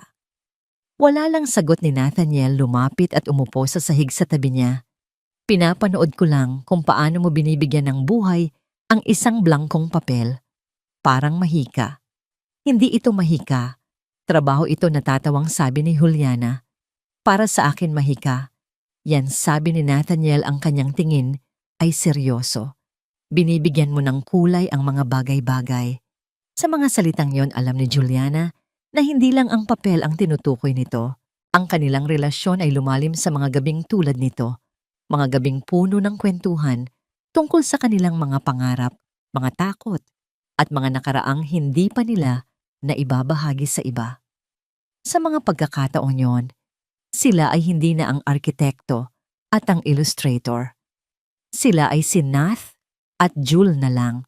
Isang umaga, habang naghahanda si Nathaniel ng almusal, isang sisig Pampanga na paborito ni Juliana na sinubukan niyang lutuin, biglang pumasok si Juliana sa kusina, namumutla at tila nahihilo. Jul, ayos ka lang? Nag-aalalang tanong ni Nathaniel. Hindi siya sumagot. Sa halip, tumakbo ito papunta sa lababo at doon nagsuka. Mabilis siyang nilapitan ni Nathaniel at marahang hinagod ang likod nito. Anong nangyayari sa'yo? May nakain ka bang masama? Nang mahimasmasan si Juliana, nagmumog siya at humarap kay Nathaniel. Yung amoy, sabi niya nakaturo sa niluluto ni Nathaniel. Pakipatay ng stove, please. Hindi ko kaya ang amoy. Nagtakang sinunod ni Nathaniel ang utos. Pero paborito mo to. Di ba kahapon lang sabi mo gusto mong kumain nito? Nagkibit balikat si Juliana. Ngunit habang ginagawa niya yon, isang realisasyon ang biglang sumampal sa kanya. Tumingin siya sa kalendaryo na nakasabit sa pader. Nanlaki ang kanyang mga mata. Nathaniel, tawag niya, ang boses ay nanginginig. Bakit hindi? Hindi pa ako dinadatnan. Napatitig sila sa isa't isa. Ang kanilang kasunduan. Ang dahilan kung bakit sila unang nagtagpo. Sa gitna ng lahat ng emosyon at mga panganib na kanilang hinarap, halos nakalimutan na nila ang pinakapundasyon ng kanilang relasyon. Kinabukasan, hindi na sila nag-aksaya ng panahon. Dala ang isang pregnancy test kit na binili ni Nathaniel sa pinakamalapit na butika. Kinakabahang naghintay si Juliana sa banyo. Si Nathaniel naman ay nagpabalik-balik sa sala, mas kinakabahan pa yata kaysa sa kanya. Pagkalipas ng ilang minuto, lumabas si Juliana, hawak ang maliit na puting stick. Hindi siya nagsasalita. Dahan-dahan niya itong inabot kay Nathaniel. 2 linya. Positibo. Napatitig si Nathaniel sa 2 linyang iyon na parang iyon ang pinakamahalagang blueprint na nakita niya sa buong buhay niya. Isang ngiti ang unti-unting sumilay sa kanyang mga labi. Isang ngiting puno ng di maipaliwanag na saya at pagkamangha. Magiging tatay na ako, bulong niya bago tumingin kay Juliana. Ang kanyang mga mata ay nangingilid sa luha. Nakahinga ng maluwag si Juliana. Ang takot na nararamdaman niya ay napalitan ng isang kakaibang kapayapaan nang makita ang reaksyon ni Nathaniel. Lumapit ito sa kanya at niyakap siya ng mahigpit ngunit maingat. Magkakaroon na tayo ng anak. Pagtatama ni Juliana, ang kanyang boses ay mahina ngunit matatag. Sa yakap na yon lahat ng natitirang pag-aalinlangan ay naglaho. Hindi na ito tungkol sa isang kasunduan. Hindi na ito tungkol sa 10 milyon o sa isang tagapagmana. Ito ay tungkol sa kanila. Tungkol sa isang pamilya. Para makasiguro nagpunta sila sa isang OBGYN. Nang kumpirmahin ng doktora na 1 buwan na ngang buntis, si Juliana, ang saya ni Nathaniel, ay hindi na maikubli. Sa loob ng klinik sa harap ng doktor, hinawakan niya ang kamay ni Juliana. Jules, sabi niya, ang kanyang boses ay seryoso at puno ng damdamin. Alam kong masyadong mabilis ang lahat. Alam kong nagsimula tayo sa isang baliw na kasunduan. Pero ngayon, wala nang kasunduan. Ito na ang totoo. Mahal kita. Mahal na mahal kita.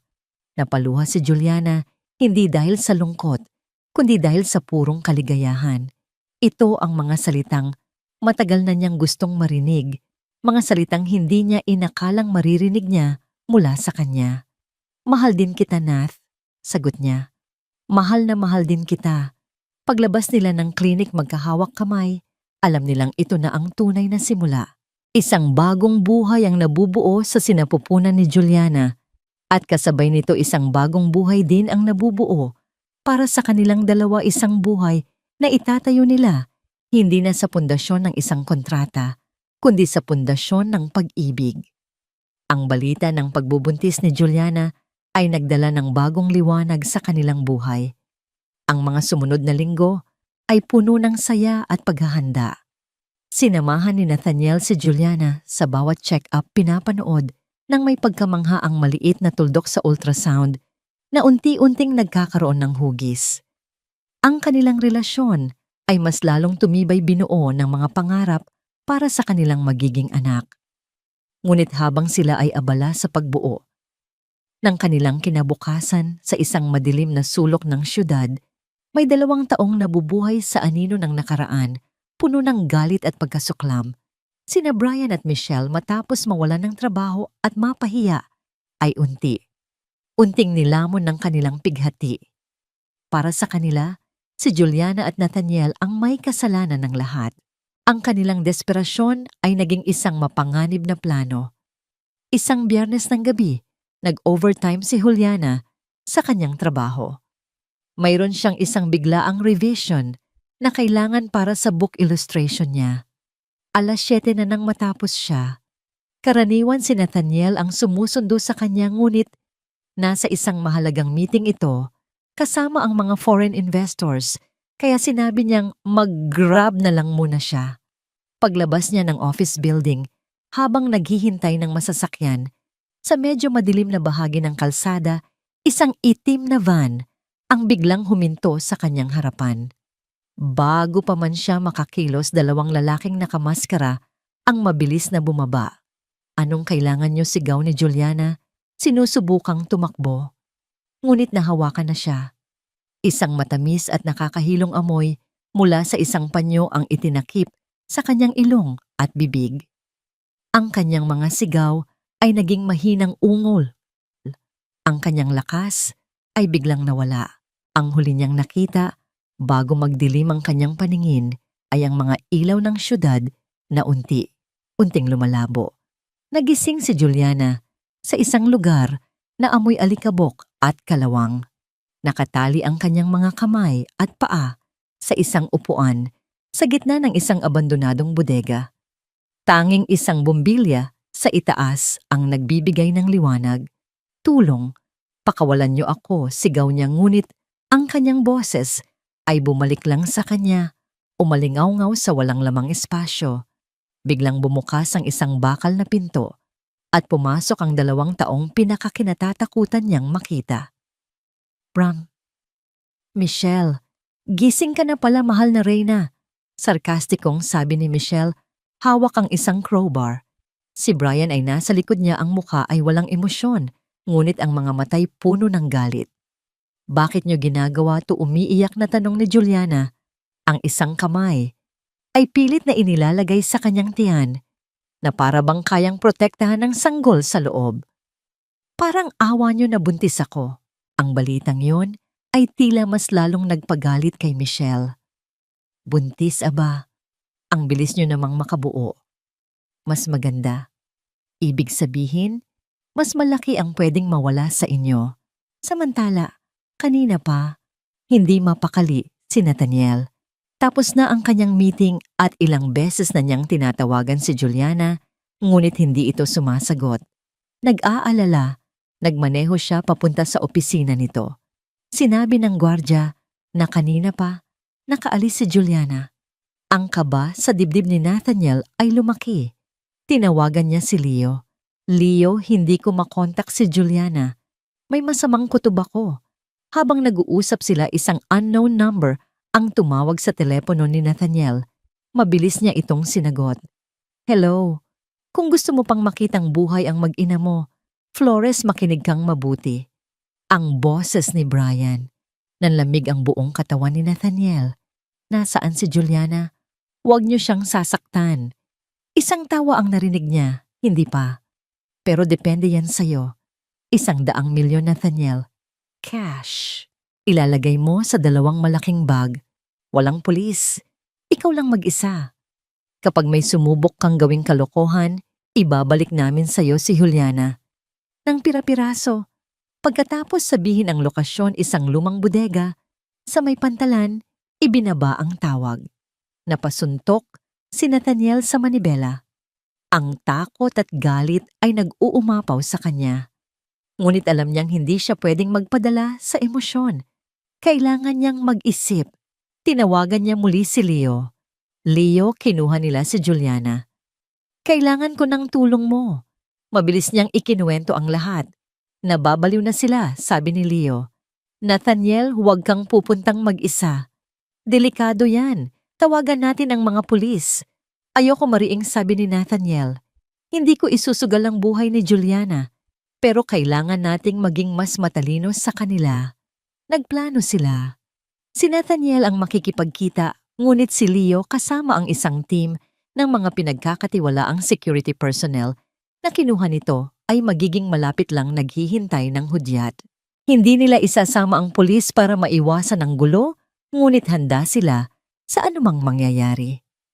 Habang inaayos ni Nathaniel ang pera mula sa kanyang personal vault, ang bawat piraso ng salapi ay parang isang piraso ng kanyang kaluluwa. Wala siyang pakialam sa pera. Ang tanging mahalaga ay si Juliana at ang kanilang anak.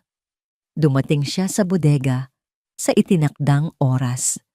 Madilim, nakakatakot. Dala-dala ang 2 mabigat na bag, naglakad siya papasok. Sa loob nakita niya si Juliana, nakatali pa rin umiiyak. Sa tabi nito ay si Michelle, may hawak na baril na nakatutok sa ulo ni Juliana. Si Brian ay nasa likod, hawak ang isang bakal na tubo. Nath, sigaw ni Juliana. Huwag kang mag-alala, Jul. Nandito na ako, sabi ni Nathaniel. Pilit pinapakalma ang sarili. Nasaan ang pera, tanong ni Brian. Nandito, sabi ni Nathaniel. Ibinaba ang mga bag at marahang sinipa palapit sa kanila. Pakawalan niyo na siya. Kinuha ni Brian ang mga bag at binuksan para silipin ang laman. Nang makita ang pera, ngumisi ito. Magaling. Pakawalan mo na siya, Brian, pakiusap ni Nathaniel. Hindi ganoon kadali sabat ni Michelle, ang mga matay nagliliyab sa galit. Bago yan, gusto ko munang makita siyang masaktan. Gusto kong makita siyang magdusa tulad ng pagdurusa namin. Itinutok ni Michelle ang baril hindi na kay Juliana, kundi kay Nathaniel. Michelle, wag, sigaw ni Brian, ngunit huli na ang lahat. Sa isip ni Michelle, wala nang babalikan. Kinalabit niya ang gatilyo. Isang malakas na putok ang umalingaw-ngaw sa buong bodega. Ngunit hindi si Nathaniel ang tinamaan. Sa huling sandali nang makita ni Nathaniel ang intensyon ni Michelle, ang instinct niya ay hindi ang ilaga ng bala, kundi ang takbuhin si Juliana.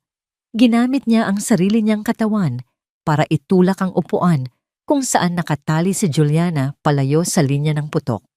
Ang bala ay tumama sa kanyang balikat, nagdulot ng matinding sakit na halos magpabuwal sa kanya.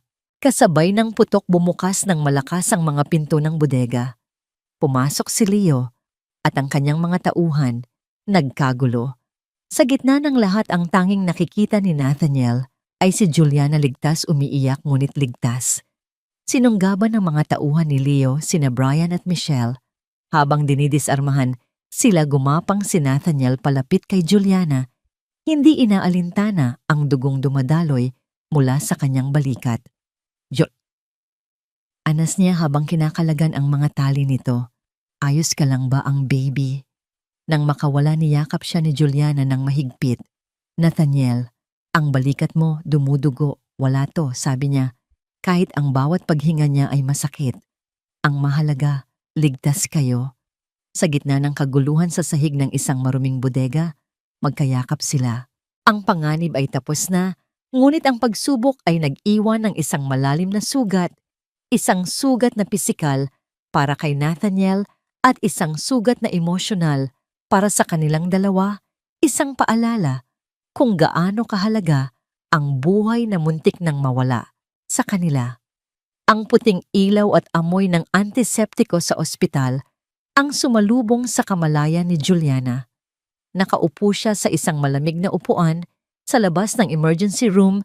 Ang kanyang damit ay may mga mantsa ng dugo ni Nathaniel.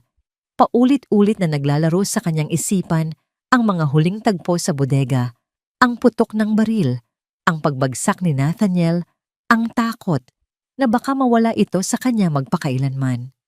Dumating si Leo kasama sina Lucila at Don Ricardo na halatang nag-aalala. Agad siyang niyakap ni Lucila. Hiya, anong nangyari? Kumusta si Nathaniel? Tanong ng ginang ang boses ay nanginginig. Tita, binaril po siya. Sa balikat humahagulgol na sagot ni Juliana. Sinalo niya po ang bala. Para sa akin. Para sa amin ng baby. Hinagod ni Lucila ang kanyang likod. Shh! Magiging maayos din ang lahat. Malakas ang anak ko. Ngunit sa mga mata ng ina nakita ni Juliana ang parehong takot na nararamdaman niya. Sina Brian at Michelle ay naaresto na at nasa kamay na ng mga pulis. Ngunit ang hustisya ay hindi makakapawi sa kabang nararamdaman nila ngayon. Ilang oras pa na parang isang kawalang hanggan, lumabas ang isang doktor. Pamilya ni Mr. Nathaniel Flores, sabay-sabay silang tumayo. Stable na po ang pasyente, sabi ng doktor, na nagdulot ng isang kolektibong buntong hininga ng ginhawa. Swerte po at sa balikat lang tumama ang bala at walang tinamaang vital organ. Naalis na po namin. Kailangan lang niya ng pahinga at malilipat na rin siya sa isang private room mamaya. Ang balita ay parang ulan na pumatak sa isang tuyong lupa. Napayakap si Juliana kay Lucila, parehong umiiyak, ngunit sa pagkakataong ito dahil sa pasasalamat. Nang mailipat na si Nathaniel sa kanyang silid, si Juliana ang unang pumasok. Nakahiga ito, maputla ang isang braso, ay nakasling ngunit gising at nakangiti nang bahagya nang makita siya. Multo kababiro ni Nathaniel, ang boses ay mahina. Umiling si Juliana, lumapit at marahang umupo sa gilid ng kama. Hinawakan niya ang kamay nito na walang dextrose.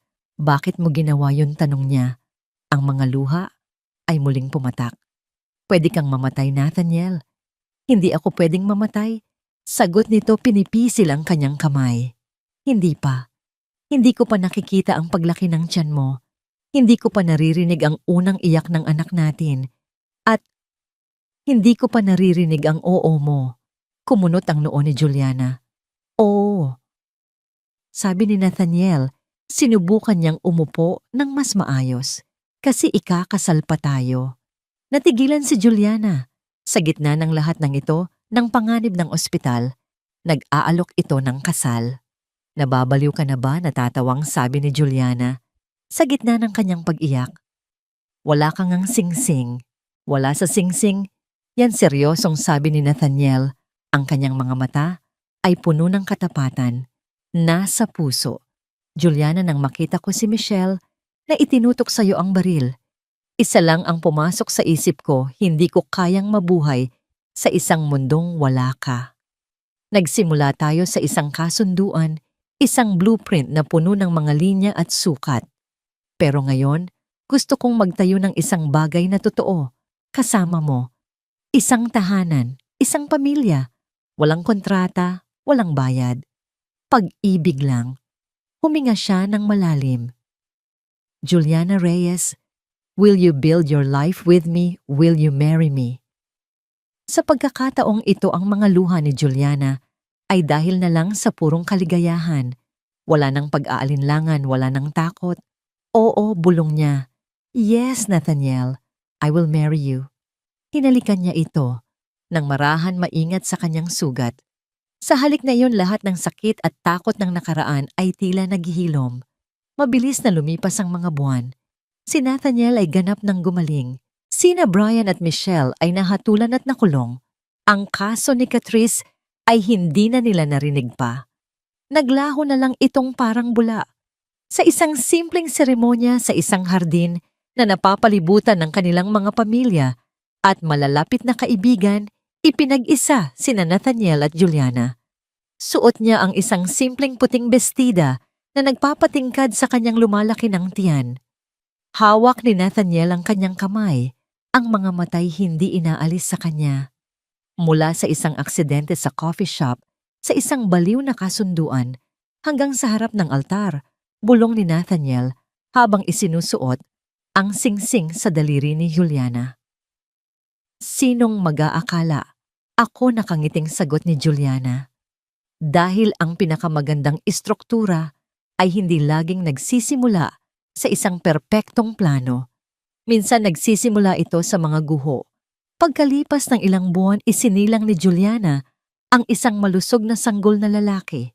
Pinangalanan nila itong Ricardo, sunod sa ama ni Nathaniel, ngunit ang palayaw nito ay Art, isang pagkilala sa sining na unang nag-ugnay sa kanila. Isang hapon, habang nagpapatulog si Juliana kay Baby Art sa nursery, pumasok si Nathaniel. Tumayo ito sa likod niya at niyakap sila. Tinitigan nila ang kanilang anak na mahimbing na natutulog. Naalala mo ba? Yung una nating pag-uusap, tanong ni Nathaniel. Sabi ko, kailangan ko ng tagapagmana. Tumango si Juliana. Nagkamali ako, sabi ni Nathaniel, hinalikan ng tuktok ng ulo ni Juliana. Hindi tagapagmana ang kailangan ko. Kayo pala. Kayo ang kulang sa disenyo ng buhay ko. Tumingin si Juliana sa kanyang asawa, sa kanilang anak, at sa tahanang kanilang binuo. Mula sa wasak na pangarap, isang bagong mundo ang naitayo, isang mundong mas matibay, mas makulay, at mas puno ng pag-ibig kaysa sa anumang naguhit niya sa kanyang sketchbook. Ang kanilang kwento na nagsimula sa isang transaksyon ay nagtapos sa isang walang hanggang katotohanan na ang tunay na pag-ibig ay hindi hinahanap o binibili. Ito ay itinatayo dahan-dahan piraso, bawat piraso, sa pundasyon ng tiwala, sakripisyo at pag-asa.